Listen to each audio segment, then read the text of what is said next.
Audio Jungle.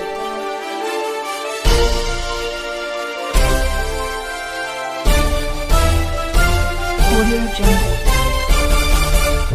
Mayor से शान अली शेख की खबर शामिल करते चले। मेयर सिंध मला फोरम के रहनुमा पुनल मला, अरबाब मला, मोहम्मद अली समेजो, अब्दुल सत्तार मला, असलम मीरानी, मंजूर मीरानी, गुलाम शबीर मल्ला, पीस काउंसिल पाकिस्तान जिले दादू के सदर सलीम खासकेली अरबाब की क़यादत में सिंध मला फोरम की ऑफिस से रैली निकाली गई। रैली मुख्तलिफ शहरों से होते हुए नेशनल प्रेस क्लब मेरठ पहुंची, जहां पर रहनुमाओं ने खिताब करते हुए कहा, एक हफ्ता कबल जमीला शोर अवेस मला जो 9 माह की हामला थी, जो खैरपुर नाथनशाह के हाई स्कूल में एहसास कफालत सेंटर से पैसे नहीं दिए, वहाँ मौजूदा वैक्सीनेशन सेंटर के इंचार्ज मुमताज़ कुंड की जानिब से ज़बरदस्ती बिना टेस्ट के कोरोना के इंजेक्शन लगाई, जिसके बायस इंजेक्शन रिएक्शन करने के बाद पेट में 9 माह का बच्चा जाबाक हो गया, जिसके बायस खातून की ज़िंदगी खतरे में है, जो ज़ेर इलाज है। इन्होंने महकमा सेहत की सूबाई वज़ीर DG हेल्थ DHO दादू से मुतालबा किया है नाइल वैक्सीनेटर से अमला और नाइल MS के इंशा समेत कोरोना सेंटर के इंचार्ज के खिलाफ कानूनी कार्रवाई करके